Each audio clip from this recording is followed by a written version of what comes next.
الحمد لله رب العالمين والصلاة والسلام على سيد الأنبياء والمرسلين وعلى آله وأصحابه الصادقين أما بعد وأعوذ بالله من الشيطان الرجيم بسم الله الرحمن الرحيم الحج أشهر معلومات فمن فرض فيهن الحج فلا رفث ولا فسوق ولا جدال في الحج صدق اللہ العظیم۔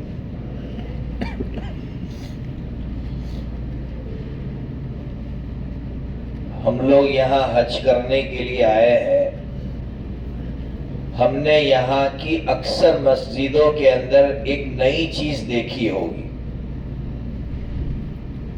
یہاں مسجدوں میں اذان کا ٹائم تو لکھا ہوتا ہے لیکن نماز کا ٹائم نہیں لکھا ہوتا۔ ایسا ہی ہے نا بھائی؟ کیوں؟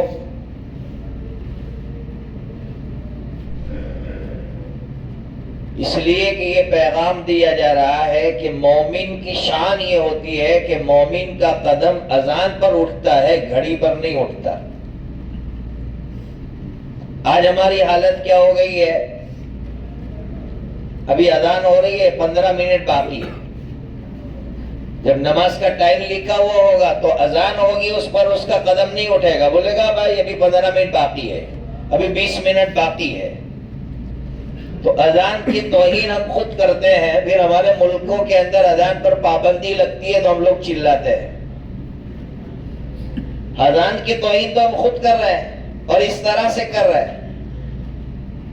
اس لیے یہاں سے سیکھ کر جائے کہ آئندہ جب بھی اذان ہوگی اپنے ملک کے اندر میرا قدم اذان پر اٹھے گا، گھڑی پر نہیں۔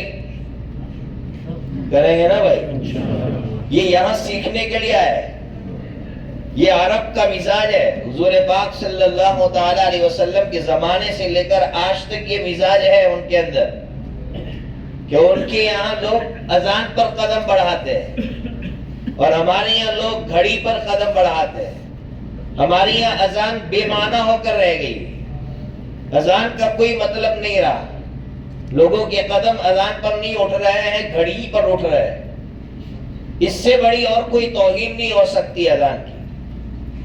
اس لیے اپنے بارے میں سوچے کہ میں اب تک اذان کی کتنی توہین کر چکا ہوں۔ مغرب میں کیسا منظر دیکھتے ہیں ہم اپنے ملک کے اندر، اذان ہوتی ہے سارے لوگ دوڑتے ہیں۔ کاش ساری نمازوں میں یہ منظر دیکھتے ہم کہ اذان ہوتے ہی لوگ دوڑتے۔ لیکن آپ کہیں گے ہمارے یہاں کے ملکوں کے اندر ایک گڑبڑی یہ ہے کہ اذان اور نماز کے درمیان کا گیپ زیادہ ہوتا ہے۔ گیپ کم ہوگا تو لوگ اذان پر آئیں گے اور گیپ زیادہ ہوگا لوگ اذان پر نہیں آئیں گے، گھڑی پر آئیں گے۔ تو ایک بات تو ہمیں یہ سیکھنا ہے، یہاں سے لے کر جانا ہے۔ دوسری بات جو بہت اہم ہے، ہمارے دماغ میں ایک بات یہ بیٹھی ہوئی ہے کہ ابھی 9 ذوالحجہ آئے گی، یعنی عرفہ کا دن، اس کی فجر کی نماز کے بعد سے تکبیر تشریق پڑھنا ہے۔ تکبیر تشریق تو ہم کو یاد ہے نا بھائی؟ پڑھ لو ایک مرتبہ بھائی۔ اللہ اکبر اللہ اکبر لا الہ الا اللہ واللہ اکبر اللہ اکبر وللہ الحمد۔ اب ہمارے دماغ میں کیا ہے مسئلہ؟ 9 تاریخ سے پڑھنا ہے، حالانکہ یہ غلطی ہماری۔ 9 تاریخ سے پڑھنا واجب ہے اور 1 تاریخ سے پڑھنا سنت ہے۔ تو آج تو کون سی تاریخ ہو گئی بھائی؟ 6 تاریخ ہو گئی۔ تو کیا ہم نے 6 دنوں تک اس تکبیر کو پڑھا؟ نہیں پڑھا ہم نے، اس لیے کہ ہم کو مسئلہ ہی نہیں معلوم۔ بخاری شریف کے اندر حدیث ہے، حضرت عبداللہ ابن عمر رضی اللہ تعالیٰ عنہما، حضرت عبداللہ ابن عباس رضی اللہ تعالیٰ عنہما، یہ لوگ بازاروں میں جاتے تھے، جیسے ہی پہلی تاریخ ہو جاتی تھی بازاروں میں جا کر زور زور سے تکبیر تشریق پڑھتے تھے اور اللہ کا یہ زمزمہ، اللہ کا یہ نعرہ بلند کرتے تھے۔ اس لیے کہ یہ جو 10 دن ہے نا، یہ 10 دن اللہ کا چرچا کرنے کا دن ہے، اللہ کا نام بلند کرنے کے ایام ہے یہ۔ اس لیے ابھی آگے آپ کو ایک اور چیز بتلاؤں گا۔ اس لیے ابھی تک نہیں پڑھی ہے تو اب اٹھتے بیٹھتے تکبیر تشریق پڑھتے رہے. صرف نماز کے بعد کی مسنون نہیں ہے, اٹھتے بیٹھتے تکبیر تشریق پہلی تاریخ سے شروع ہو جاتی ہے. اور میں نے ریفرنس کے ساتھ آپ کے سامنے بات رکھی, حوالے کے ساتھ رکھی ہے کہ بخاری شریف کے اندر اس طرح کی حدیث موجود ہے. تو پڑھیں گے نا بھائی؟ ابھی اٹھتے بیٹھتے پڑھتے رہو. ابھی تلبیہ نہیں ہے تو کم از کم تکبیر تشریق پڑھیں. تو دو چیزیں میں نے آپ کے سامنے اب تک رکھی, ایک تو اذان پر ہمارا قدم اٹھے گا اور دوسرے نمبر پر تکبیر تشریق کا مسئلہ سمجھا. اب آئیے حج کی مختصر سی ترتیب ہم سمجھ لیتے ہیں. ہم میں سے اکثر بھائیوں کو ترتیب تو یاد ہوگی, کچھ چیزیں درمیان میں نہیں آئے گی, یا عورتوں کے جو خاص کر مسائل ہیں وہ مسائل میں اپنے اعتبار سے بیان کروں گا. پھر کسی خاتون کو پوچھنا ہوگا تو وہ یا تو چٹھی بھیج دے گی یا کسی اور توسط سے وہ مسئلہ پوچھ لے گی.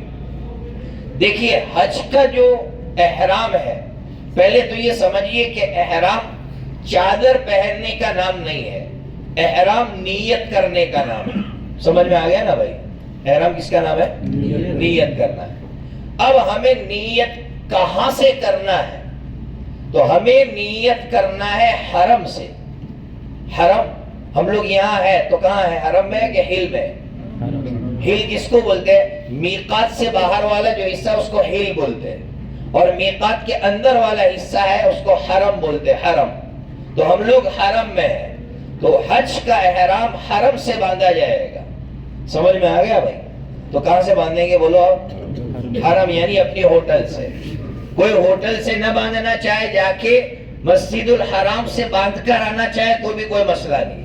اس لیے کہ میں نے صاف ستھری بات آپ کو سمجھا دی کہ حج کا احرام حرم سے باندھنا ہے, ہوٹل سے باندھنا ہے, یا پھر ہوٹل سے نہیں باندھنا ہے, کسی کو مسجد الحرام سے باندھنا ہے وہاں سے بھی باندھ سکتا ہے. بہرحال ہمیں اپنے ہوٹل سے دو چادریں پہن کر اب ہمیں سب سے پہلے 2 رکعت نماز پڑھنی ہے. اس کو ہم احرام کی 2 رکعت سمجھتے ہیں, نفل نماز سمجھتے ہیں. 2 رکعت ہمیں پڑھ لینی ہے.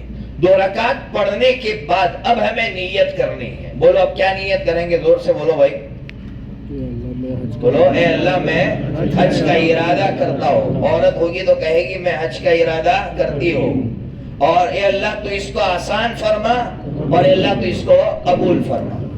کل وہ فاروق بھائی آئے تھے, فاروق بھائی کیا نام ہے ان کا, انہوں نے بہت اچھی بات بتلائی. ہم لوگ بس والے ہیں, ہمیں بس میں جانا ہے, تو بس والوں کے دماغ میں یہ بٹھا دیا جاتا ہے کہ بس میں جانا اور ٹرین میں جانا, تو ٹرین میں جانے والے بڑے اچھے خوشحال رہیں گے اور بس میں جانے والے بدحال رہیں گے, پریشان رہیں گے. تو فاروق بھائی نے ایک بات بہت قیمتی سمجھائی جو میرے دل پر لگی. فاروق بھائی نے کہا کہ اگر اللہ رکاوٹ ڈالنے پر آ گیا تو ٹرین میں جانے والے ایسی رکاوٹ میں آ جائیں گے کہ دنیا کی کوئی طاقت ان کے لیے آسانیاں پیدا نہیں کر سکتی, اور بس میں جانے والوں کے لیے ہزاروں رکاوٹیں سامنے ہو, لیکن اللہ سے ہم مانگ کر گئے اللہ تو آسان فرما, تو ظاہر سی بات ہے اللہ پھر آسان کر دے گی. اس لیے ہم لوگ ایک غلطی سمجھاؤ, ہماری غلطی, ہم لوگ دعائیں پڑھتے ہیں مانگتے نہیں ہیں. فرق سمجھ میں آیا نا بھائی؟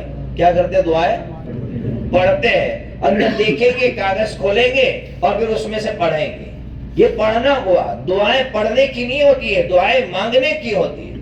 تو اللہ سے رو رو کر مانگے کہ اللہ آسان فرما, یا اللہ تو اس کو قبول فرما. اپنی زبان میں مانگے, عربی میں مانگنا ضروری نہیں ہے, اردو زبان میں رو رو کر اللہ سے مانگ کر جائے 2 رکعت پڑھ کے کہ اللہ ساری رکاوٹوں کو دور فرما, تیرے سوا کوئی آسان کرنے والا نہیں. تو 2 رکعت نماز پڑھ کے سمجھ میں آ گیا بھائی؟ تو یہ ہو گئی نیت, ہماری نیت بھی ہو گئی, دعا بھی ہو گئی. اس کے بعد تلبیہ پڑھنا ہے. ایک بات یاد رکھیے, تلبیہ یہ نیت نہیں ہے. اگر کسی نے تلبیہ چھوڑ دیا تب بھی اس کا احرام ہو گیا. کچھ لوگ غلط بات پھیلاتے ہیں, تلبیہ پڑھنا ضروری ہے. تلبیہ پڑھنا ضروری نہیں ہے, لیکن تلبیہ پڑھیں گے تو بہتر ہے, سنت پر عمل ہوگا. تو پھر ہمیں اس کے بعد 3 مرتبہ تلبیہ پڑھنا ہے. تلبیہ سب کو یاد ہے, سب ساتھ میں پڑھ لیتے ہیں ہم لوگ. لبیک اللہم لبیک لبیک لا شریک لک لبیک ان الحمد والنعمت لک والملک لا شریک لک یہ مرد بھی پڑھیں گے، عورتیں بھی پڑھیں گی، لیکن عورتیں آہستہ سے پڑھیں گی اور مرد زور سے پڑھیں گے۔ بہرحال اب یہ تلبیہ ہو گیا۔ اب تلبیہ پڑھ کر اب ہمیں معلم کے افراد، جیسے کل یا پرسوں ہمیں بتلایا گیا تھا کہ حج کمیٹی والوں کا اب رول نہیں رہے گا، اب حکومت کا رول رہے گا۔ یہ 5 دن میزبانی جو کرے گی وہ حکومت کرے گی، 5 دن کی میزبانی یہ حج کمیٹی نہیں کرے گی۔ تو اب حکومت کے جو افراد ہیں، یعنی جس کو ہم معلم کہتے ہیں، معلم کے افراد آ کر ہم کو بتلا جائیں گے، آج بتلائیں گے یا کل صبح آ کر بتلا جائیں گے کہ ہمیں کل رات کو یعنی منگل کی 3 تاریخ کی عشاء کے بعد نکلنا ہے یا پھر 4 تاریخ کی فجر کے بعد نکلنا ہے، وہ ہمیں آ کر بتلا جائیں گے۔ اور وہ ہمیں بتلا دے کہ ہمیں رات میں نکلنا ہے تو پھر ہمیں رات میں نکلنا ہے۔ کوئی یہ کہے نہیں میں صبح میں نکلوں گا تو وہ غلط کام کر رہا ہے، وہ بھٹک جائے گا۔ جیسا معلم کے افراد کہیں ویسا ہمیں کرنا ہے۔ بہرحال رات میں اگر جانا ہے تو رات میں چلے جائیں گے، صبح میں جانا ہے صبح میں چلے جائیں گے۔ اب جو ہم پہنچیں گے مینا میں پہنچنا ہے، کون سا دن ہوگا بولو بھائی؟ یعنی بدھ کا دن ہوگا۔ بدھ کے دن ہم وہاں پہنچیں گے۔ اگر رات کو پہنچ گئے وہاں فجر کی نماز پڑھیں گے، ظہر کی نماز پڑھیں گے، عصر کی نماز پڑھیں گے، مغرب اور عشاء۔ ہمیں رات میں لے گئے تو وہاں مینا میں بھی ہمیں عرفات کی طرف رات ہی میں لے جایا جائے گا۔ اور اگر ہم کو یہاں سے صبح میں لے گئے تھے تو عرفات کے لیے ہمیں صبح میں ہی لے جایا جائے گا۔ یہ تو مینا کا مسئلہ اب آپ کو سمجھاؤ۔ مینا میں کچھ لوگوں کے دماغ میں بات گھس جاتی ہے کہ وہاں جا کر 5 نمازیں پڑھنا ضروری ہے۔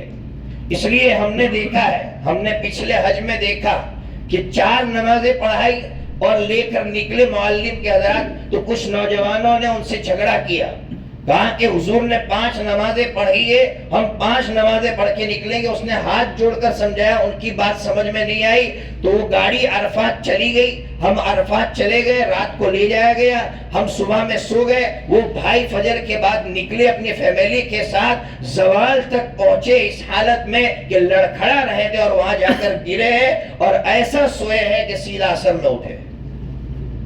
یہ غلطی ہم کرتے ہیں کہ ہم اپنی ضد میں اپنا نقصان کرتے ہیں۔ اس لیے کوئی ضد نہیں، معلم کے افراد کہے چلو 4 نمازیں ہو گئی اب چلو تو چلو، کوئی مسئلہ نہیں ہے۔ اس لیے کہ مینا میں ایک بات، آپ عالم ہوں گے تو آپ سمجھ جائیں گے میری بات، کہ مینا کا حج کے دنوں میں یہ جو 8 تاریخ کا کوئی رول نہیں ہے۔ اصل میں حضور مینا میں اس لیے جمع ہوئے تھے کہ حضور نے اعلان کیا تھا کہ حج کے لیے آ جاؤ، تو چاروں طرف سے لوگ حج کے لیے آ رہے تھے، سارے لوگ وہاں جمع ہوئے، وہاں سے عرفات کے لیے نکلنا تھا، اس لیے مینا میں جمع کیا تھا۔ واقعی مینا میں کوئی عبادت بھی نہیں ہے، صرف نمازیں پڑھنا ہے۔ آپ اپنے اعتبار سے جو عبادت کرنا چاہے کر سکتے ہیں۔ تو یہ پورا دن ہم نمازوں میں، اذکار وغیرہ میں گزاریں گے، باقی کوئی شریعت کی طرف سے متعین عبادت نہیں ہے۔ بہرحال اب ہمیں کہاں جانا ہے بولو بھائی؟ 9 تاریخ کو عرفات۔ عرفات میں جب ہم وہاں پہنچے، اگر صبح پہنچ جاتے ہیں تو فوراً سو جائے، رات کو پہنچ جاتے ہیں تو بھی سو جائے، ایک ہی کام کرے، سونے کا کام، اس کے علاوہ اور کوئی کام نہ ہو ہمارا۔ کیوں بھائی؟ اس لیے کہ زوال کے بعد ہمیں عبادت کرنا ہے، زوال کے بعد ہماری عبادت وہاں شروع ہوگی۔ اس لیے زوال سے پہلے کا جو وقت ہے اس میں بھی عبادت میں نہ گزارے، سو ہی جائے، جتنا ہو سکے اپنے آپ کو سلانے میں گزارے کہ میں سو جاؤں مجھے آرام ملے۔ بہرحال اب زوال کے بعد وہاں عبادت شروع ہوگی۔ زوال کے بعد کیا عبادت کرنا ہے؟ میں قربان جاؤں آقا صلی اللہ تعالیٰ علیہ وسلم پر، ہماری جو حج کی کتابیں ہوتی ہیں اس میں لکھا ہوتا ہے 100 مرتبہ یہ پڑھنا ہے، 100 مرتبہ یہ پڑھنا ہے، 100 مرتبہ یہ پڑھنا ہے، لکھا ہے نا بھائی کتابوں میں۔ حالانکہ کسی حدیث کی کتاب میں یہ نہیں ہے، میری بات سنو، کسی حدیث کی کتاب میں نہیں ہے، یہ تجربے کی باتیں لکھی ہوئی۔ آقا صلی اللہ تعالیٰ علیہ وسلم نے کوئی فکس نہیں کیا ذکر۔ کیوں؟ اس لیے کہ آقا کو معلوم تھا کہ قیامت تک میری امت کے ایسے افراد آئیں گے جو بیچارے دعا مانگنا بھی نہیں جانتے ہوں گے۔ اگر میں دعا فکس کر دوں گا تو بیچارہ کہاں یاد کرے گا؟ تو آقا نے امتی پر آسانی کرنے کے لیے کوئی دعا فکس نہیں کیے، ہم اپنی زبان میں جس طرح سے جتنا مانگنا چاہے مانگے۔ تو آپ سمجھ میں آیا نا بھائی؟ کیا کرنا ہے بولو بھائی؟ دعائیں۔ زوال کے بعد اصل چیز ہے عرفات میں دعا. دعا کی قبولیت کی گھڑیاں ہے. زوال کے بعد سے جو دعا کی قبولیت کی گھڑیاں شروع ہوتی ہے. ترمذی شریف کے اندر حدیث ہے کہ آقا صلی اللہ تعالی علیہ وسلم نے فرمایا کہ میں نے عرفات کے میدان میں شیطان کو جتنا ذلیل اور خوار دیکھا اتنا کہیں اور نہیں دیکھا. کیوں شیطان ذلیل ہوا؟ اس لیے ذلیل ہوا کہ اس کو معلوم ہے یہاں بندوں کی مغفرت ہو رہی ہے. تو ہم وہاں اللہ سے مغفرت مانگے, توبہ کرے, اللہ سے اپنی زندگی بدلنے کے بارے میں امت کے لیے مانگے, جتنوں کے لیے مانگ سکتے مانگے. اور ایک گزارش میں کروں گا کہ مسلمان بھائیوں, ہمارا فریضہ ہے, اخلاقی فریضہ کہو یا دینی فریضہ کہو, اہل غزہ کے لیے ہر بھائی دعا مانگے. کوئی ان کو اپنی دعا میں نہ بھولے, کوئی نہ بھولے. میں نے کل بھی کہا اور میں ہر جگہ ایک بات کہتا ہوں, ان کا پوری امت پر احسان ہے, اہل غزہ کا پوری امت پر احسان ہے. آپ کہیں کہ کیسے احسان؟ میں آپ کو بتلاؤں. یہودیوں نے جو اسٹار بنایا, اسٹار آپ نے دیکھا ہوگا, یہودیوں کے جھنڈے پر جو اسٹار ہے, ان کا منصوبہ یہ ہے کہ وہ مدینہ منورہ تک پہنچیں گے اور مدینہ منورہ تک کی زمین پر قبضہ کریں گے. یہ اہل غزہ ان کے سامنے سیسا پلائی ہوئی دیوار کی طرح کھڑے ہو گئے ہیں کہ وہ دشمن اسرائیل ذرا برابر بھی آگے بڑھ نہیں پا رہا ہے. تو بتاؤ کہ امت پر ان کا احسان ہے یا نہیں ہے؟ تو پھر ہم ان کے لیے نہیں مانگیں گے. آج کی صبح کی خبر میں نے پڑھی, دل دہلا دینے والی خبر. بھوکے ہیں, کھانا لینے کے لیے بلایا, 36 لوگوں کو بھون دیا. ایسا کوئی کرتا ہے کہ کسی بھوکے کو کھانا کھلانے کے لیے بلائے اور پھر گولیاں چلا کر 36 افراد شہید ہو گئے؟ نہ جانے ایسے کتنے ہزاروں 70-80 ہزار لوگ شہید ہو گئے, وہ تو الگ فہرست ہے. لیکن معصوم بچے, 14,000 کے قریب بچے, ہم جب انڈیا سے یہاں آ رہے تھے ہم نے خبر سنی کہ وہ بھوک کی وجہ سے موت کے قریب ہو گئے. تو ہم لوگ ان کو ہر دعا میں مانگے, اور خاص کر عرفات کے میدان میں ہم ان کے لیے دعائیں مانگے. بہرحال تو عرفات کے میدان میں ہمیں دعائیں مانگنا ہے. جو دعا جس کو یاد ہو, میں نے کہا اردو زبان میں, اپنی زبان میں, کاغذ کھول کر نہیں, اپنی زبان میں آپ کیفیت کے ساتھ رو کر, آنسو نکال کر اللہ کے سامنے مانگے. کب تک ہمیں وہاں رہنا ہے؟ ہمیں مغرب تک وہاں رہنا ہے, سورج ڈوبنے تک. یاد رکھیے ایک مسئلہ, اگر عرفات کی بارڈر سے باہر نکل گئے اور ابھی سورج ڈوبا نہیں ہے تو دم واجب ہو جائے گا. مسئلہ سمجھ میں آ گیا بھائی؟ کیا مسئلہ سمجھ میں آیا؟ بولو بھائی. اگر عرفات کی بارڈر سے باہر, اپنے خیمے سے نہیں, عرفات کی بارڈر آتی ہے, وہاں لکھا ہوا ہوتا ہے مزدلفہ یہاں سے شروع ہو گیا, تو عرفات کی بارڈر سے باہر اگر ہم نکل گئے اور ابھی سورج ڈوبا نہیں ہے تو دم لازم ہو جائے گا. احناف کیا, ہم حنفی ہے تو احناف کا مسلک بتا رہا ہوں, باقی ائمہ کی الگ الگ مسئلہ ہے. تو ہمارے یہاں دم لازم ہو جائے گا. اس لیے عرفات کی بارڈر سورج ڈوبنے سے پہلے نہیں چھوڑنی ہے, سورج ڈوبنے کے بعد ہمیں وہاں سے کراس ہونا ہے. بہرحال سورج ڈوب جائے گا تو اب ہمیں مزدلفہ کی طرف جانا ہے. میں بہت شارٹ میں بتلا رہا ہوں اور ڈیٹیلز آپ کے سامنے نہیں رکھ رہا ہوں. مزدلفہ میں جا کر اگر ہم مغرب کا وقت باقی ہے اور پہنچ گئے, ہوتا ہے کچھ لوگ ایسے بھی تھے, ہم نے دیکھا کہ ابھی مغرب کا وقت باقی اور الحمدللہ وہ پہنچ گئے, تب بھی ابھی ہمیں مغرب نہیں پڑھنا ہے. ہم مغرب کے وقت میں پہنچے ہو تب بھی مغرب نہیں پڑھنا ہے, ہمیں عشاء کے وقت کا انتظار کرنا ہے.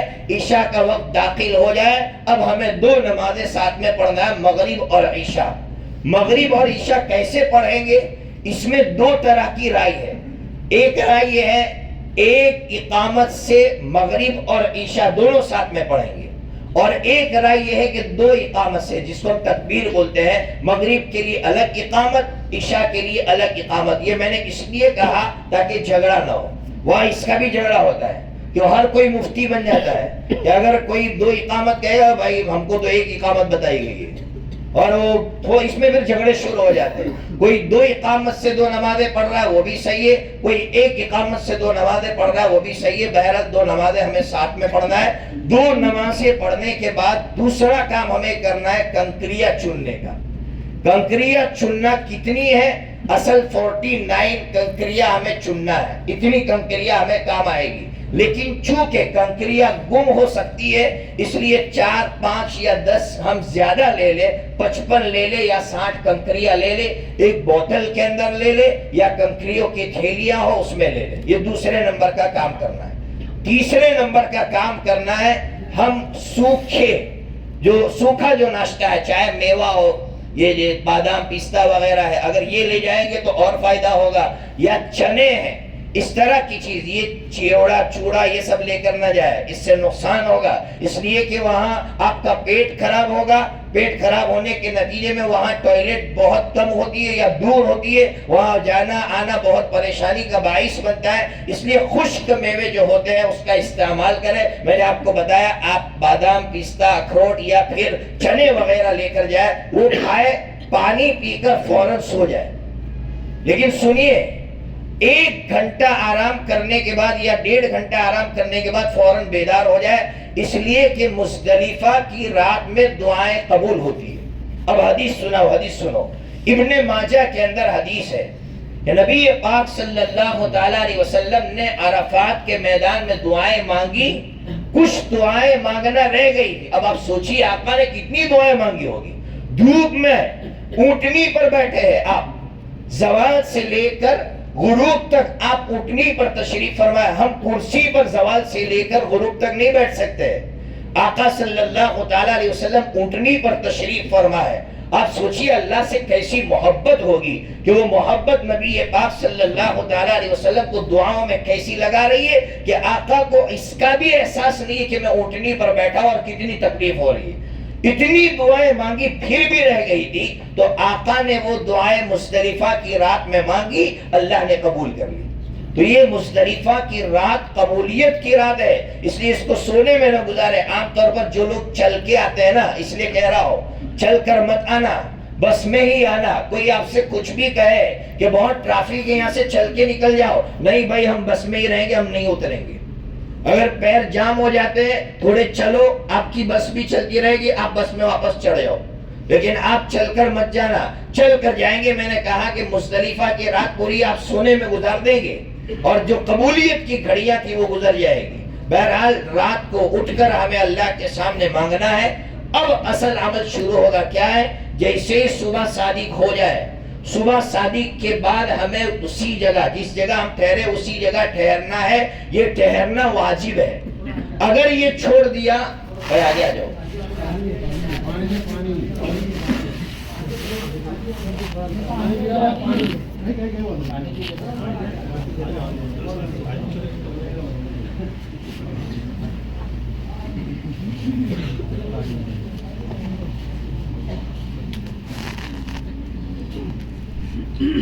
بہرحال ہماری بات یہاں تک پہنچی تھی کہ مزدلفہ میں صبح صادق ہوتے ہی فجر کی نماز پڑھنا ہے.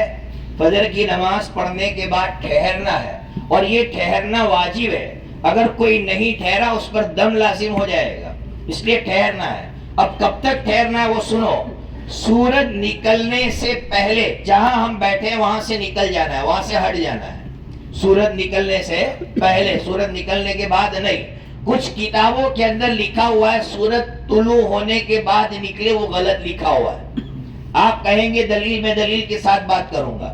ترمذی شریف کے اندر حدیث ہے کہ مشرکین مکہ، یعنی مکہ کے جو مشرکین تھے وہ لوگ سورج کے نکلنے کا انتظار کرتے تھے پھر چلتے تھے. ہمارے آقا صلی اللہ تعالیٰ علیہ وسلم نے فرمایا مشرکین کی مخالفت کرو اور سورج نکلنے سے پہلے مزدلفہ سے نکلو. تو ہمیں کب نکلنا ہے؟ آپ سمجھ میں آ گیا بھائی؟ مزدلفہ سے کب نکلنا ہے؟ زور سے بولو بھائی. سورج نکلنے سے پہلے. اب کہاں جانا ہے؟ بولو زور سے بھائی. اب جمرات کے لیے جانا ہے. اب بس والے اب سنیں، اب جمرات کے لیے مزدلفہ سے جمرات کے لیے چل کر جانا ہے. یہ ٹرین والوں کو یہ سویدھا ملتی ہے کہ وہ ٹرین سے جمرات تک پہنچ جاتے ہیں، لیکن بس والوں کو یہ سویدھا نہیں ملتی ہے. اس لیے بس والوں کو مزدلفہ سے جمرات تک چل کے جانا ہے. اب کچھ لوگ کیا کرتے ہیں وہ سنو. کچھ لوگ یہ چاہتے ہیں کہ ہم ابھی رمی نہ کریں اثر کے بعد کریں گے، اس لیے کہ 10 تاریخ کی جو رمی ہے نا اس کا ٹائم بہت لمبا ہوتا ہے، دوسرے دن صبح صادق تک آپ رمی کر سکتے ہیں، اتنا لمبا ٹائم ہوتا ہے۔ اس لیے اگر آپ تھک گئے ہیں یا آپ دھوپ کی وجہ سے ابھی کرنا نہیں چاہ رہے، آپ چاہ رہے کہ میں عصر کے بعد کروں، مغرب کے بعد کروں، عشاء کے بعد کروں، آپ صبح صادق تک کر سکتے ہیں، جب چاہے آپ کی جسم میں سہولت ہو۔ مجھ سے کوئی اپنی رائے مانگتا ہے، میری رائے مانگتا ہے، تو میں ہمیشہ کہتا ہوں کہ مزدلفہ سے جمرات کے لیے نکل پڑو، اسی وقت کر لو، ذہنی اعتبار سے آپ سکون میں رہیں گے۔ آپ کہیں گے بھیڑ، تو کیا آپ نے بھیڑ میں طواف نہیں کیا؟ بولو نا بھائی، بھیڑ میں کیا۔ آپ کہیں گے دھوپ، تو صبح میں اتنی دھوپ نہیں ہوتی، اور اب تو ظاہر سی بات ہے 4 منزلہ، تو اب جمرات کے لیے بھی کوئی بھیڑ نہیں ہوتی ہے۔ مسئلہ کیا ہے وہ میں آگے بتاؤں گا۔ بہرحال میری رائے یہ ہوتی ہے ہمیشہ کہ صبح میں آپ مزدلفہ سے جمرات کے لیے نکل جائیں۔ اب جب جمرات کے لیے جائیں گے تو کیا کرنا ہے؟ 3 شیطان ہوتے ہیں، جب ہم گھسیں گے جمرات کے لیے، پہلا شیطان آئے گا، اس کو کنکری نہیں مارنا ہے، اور حکومت پہلے دن ایسا انتظام کرتی کہ وہاں کوئی کنکری نہیں مارتا، دوسرے کو بھی نہیں مارنا ہے۔ آخری جو شیطان ہے اس کو کنکری مارنا ہے، جس کو جمرہ عقبہ کہتے ہیں، آخری جمرہ اس کو کنکری مارنا ہے۔ کنکری کیسے مارنا ہے؟ بسم اللہ اللہ اکبر، بس کتنا بولنا ہے بھائی؟ وہ جو ہے نا رغما للشیطان ورضا للرب، یہ دعا نہیں ہے، یہ تو حضور نے اس کا ترجمہ بتاؤ تو سمجھ میں آئے گا۔ رغما للشیطان کا ترجمہ ہے اللہ میں یہ کنکری مار رہا ہوں شیطان کو ذلیل کرنے کے لیے، اور اللہ تجھ کو راضی کرنے کے لیے کنکری مار رہا ہوں۔ تو آپ بسم اللہ اللہ اکبر کہہ کر اردو میں بول دے کہ اللہ میں شیطان کو ذلیل کرنے کے لیے اور آپ کو راضی کرنے کے لیے کنکری مار رہا ہوں، تو اس پر عمل ہو جائے گا۔ اس لیے بہت سے بھائی بیچارے ٹینشن میں رہتے ہیں، ایک تو جمرات کا ٹینشن، کنکری مارنے کا ٹینشن، اور پھر اس دعا کو یاد کرنے کا بھی ٹینشن، تو اس کو نکال دو۔ بسم اللہ اللہ اکبر تو ہر کسی کو یاد ہے، بس اتنا پڑھ لو اور ساتھ میں یہ بول دو کہ اللہ شیطان کو ذلیل کرنے کے لیے اور آپ کو راضی کرنے کے لیے کنکری مار رہا ہوں، 7 کنکریاں مارنا ہے۔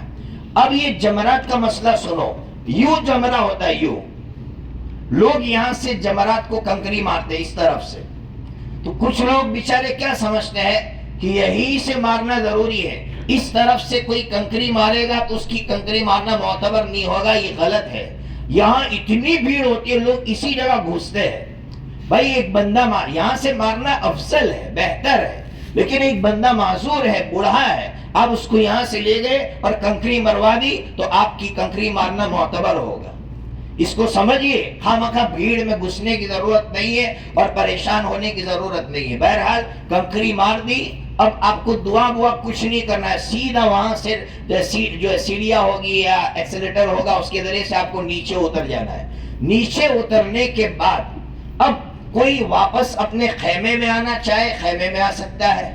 میں ہمیشہ اپنی رائے یہ دیتا ہوں کہ بھائی ہو سکے تو آپ سیدھا اپنے ہوٹل چلے جائیں، اور ہماری ہوٹل تو جمرات سے بہت قریب ہے۔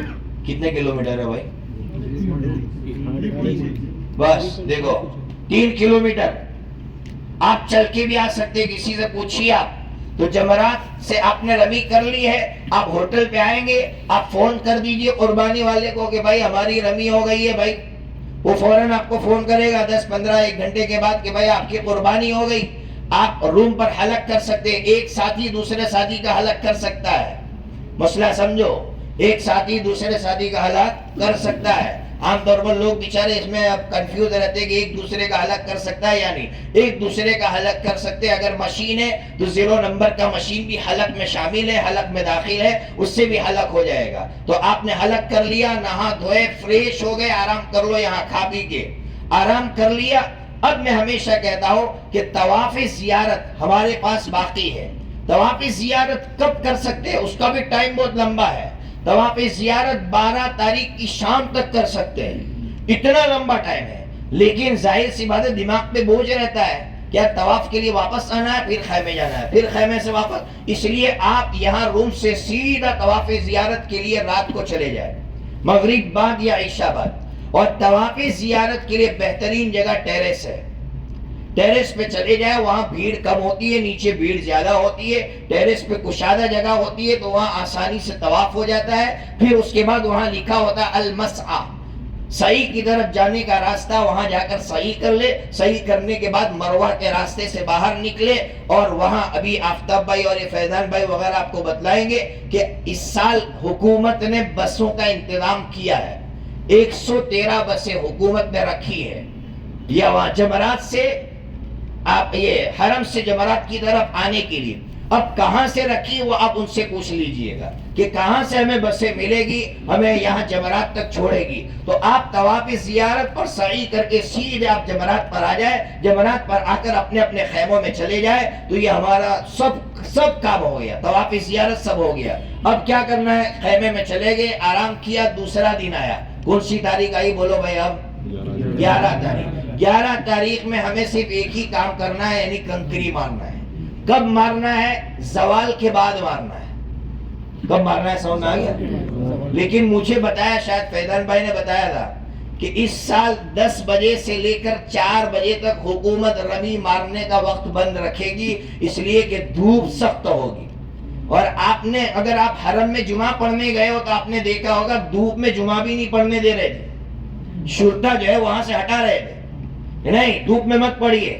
یعنی ہم پر ان کا اتنا احسان ہے کہ وہ ہمارا اتنا خیال رکھ رہے ہیں کہ یہ دھوپ کی شدت، جوش میں ہم لوگ نماز پڑھ لیں گے لیکن اس کا نقصان بعد میں کتنا ہوگا، اس لیے وہ لوگ شاید 4 بجے تک بند رکھے۔ اس لیے بہتر ہے کہ دوسرے دن کی رمی مغرب یا عشاء کے بعد کریں۔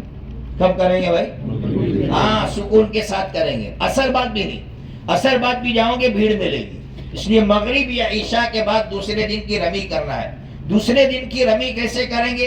دوسرے دن کی رمی میں سب سے پہلے شیطان کو مارنا ہے 7 کنکر، 7 کنکر مارنے کے بعد ہٹ کر پھر دعا مانگنا ہے۔ دعا کی قبولیت کی گھڑی ہے یہ، اس لیے اس کو جانے نہ دے۔ پھر دوسرے شیطان کو 7 کنکر مارے، پھر ہٹ جائے، پھر دعا مانگے، یہ بھی دعا کی قبولیت کی گھڑی ہے۔ پھر آخری شیطان کو کنکر مارے اور وہاں سے نکل جائے، واپس خیمے میں آ جائے۔ ایک بات یاد رکھو، مینا میں راتیں گزارنا سنت ہے، اس لیے لوگ اس سنت کو نہ چھوڑے، معمولی سمجھتے ہیں لوگ اس کو، اور مینا میں رات کا قیام نہیں کرتے۔ امام مالک رحمۃ اللہ علیہ کے یہاں فرض ہے، اگر مینا کا قیام نہیں کیا تو امام مالک رحمۃ اللہ علیہ کے یہاں تو حج ہی نہیں ہوگا۔ اس لیے آپ کو مسئلہ سمجھنا ہوگا کہ ہمارے یہاں سنت ہے تو اس کا مطلب نہیں ہے کہ یہ سنت کو چھوڑ دے، رات کا قیام مینا میں کرے تو پھر واپس خیمے میں آ جائے۔ تیسرے دن بھی میں نے جو ترتیب بتلائی اسی ترتیب سے مغرب یا عشاء کے بعد کرے اور پھر سیدھا ہوٹل پر آ جائے، ہمارا حج مکمل ہو گیا۔ بات سمجھ میں آ گیا بھائی؟ اب کچھ مسئلے سنو عورتوں کے تعلق سے۔ عورتیں جو خاص کر مسائل پوچھتی ہیں ان میں ایک مسئلہ یہ ہوتا ہے کہ عورت حیض کی حالت میں ہے اور اعلان ہو گیا چلو اب نکلنا ہے مینا کے لیے، تو عورت کیا کرے؟ تو عورتوں کو یہ مسئلہ تو الحمدللہ یاد ہو گیا کہ اس عورت کو نیت کر لینا ہے، نیت نہیں کرے گی تو دم لازم ہو جائے گا۔ اس عورت کو نیت کر لینا ہے، چاہے حیض کی حالت میں اس کو نیت کر لینا ہے، وہ احرام میں داخل ہو گئی، غسل کر سکتی ہے، غسل کرنے کے بعد وہ نیت کر لے، نیت کر کے حاجیوں کے ساتھ وہ بھی نکل جائے۔ اب نکل کر کیا کرے؟ سارے ارکان کرے، یعنی دعائیں مانگے، صرف نماز نہیں پڑھے گی۔ ایک مسئلہ اس کے لیے رہتا ہے طواف زیارت کا، عورت طواف زیارت نہیں کر سکتی، سعی کر سکتی ہے، طواف زیارت نہیں کر سکتی ہے۔ طواف زیارت نہیں کر سکتی پھر بھی نہ ڈرے وہ، اس لیے کہ عورت کے لیے اسلام نے یہ گنجائش رکھی ہے کہ مردوں کے لیے اور دوسرے لوگوں کے لیے ٹائم تھا 12 تاریخ کی شام تک، عورت کے لیے کوئی ٹائم نہیں، جب پاک ہوگی تب جا کر وہ طواف زیارت کر سکتی ہے۔ کچھ عورتیں یہ مسئلہ پوچھتی ہے کہ اگر ہم نے حیض کی حالت میں ہے اور طواف زیارت نہیں کیا اور ٹائم ہو گیا وطن جانے کا، کچھ لوگ پہلے مدینہ منورہ جا کر آئے ہیں ابھی یہاں، اور ٹائم ہو گیا وطن جانے کا اور ابھی حیض کی حالت میں، تو کیا کریں؟ ان کے لیے بھی راستہ ہے، وہ عورتیں مضبوط کپڑا باندھ کر طواف زیارت کر لے اور بڑے جانور کی قربانی دے، یعنی اونٹ کی قربانی دے تو وہ حلال ہو جائے گی، یعنی احرام سے نکل جائے گی۔ تو عورتوں کے مسائل میں نے کچھ تھے، میں مناسب سمجھتا ہوں کہ اتنے ہی ہوں گے۔ اس کے علاوہ کوئی اور مسئلہ ہو اور کوئی شوہر عورت کی طرف سے پوچھنا چاہتا ہو تو پوچھے، یا کسی کو مسئلہ پوچھنا ہو تو ترتیب سے پوچھے، ہاتھ اٹھائے، کھڑے ہو کر پوچھے تاکہ شور نہ ہو۔ جی مجھے مزدلفہ کا مسئلہ پوچھنا تھا. جیسے آپ نے بتایا نا کہ مزدلفہ میں وہیں پہ رہنا ہے ہمیں پہنچ کے, تو وہ آپ مجھے ایک بار واپس. یہ کہتے ہیں کہ اس میں خوشبو ہوتی ہے اس لیے اس کو نہیں پینا چاہیے, لیکن میں اپنی رائے یہ بیان کرتا ہوں کہ پی سکتے ہیں, اس لیے کہ وہ پک گیا ہے, پک گیا یا بن گیا ہے, اس کو بنا دیا گیا ہے, یہ مستقل الگ سے کوئی خوشبو نہیں ہے. تو جہاں اختلافی رائے ہوتی ہے, میں ہمیشہ اللہ تعالیٰ نے امت میں یہ اختلاف پیدا ہی اس لیے رکھا, باقی اس لیے رکھا ہے کہ امت آپس میں نہ لڑے, خود سے مفتی بن کر کسی پر طعن و تشنیع نہ کرے.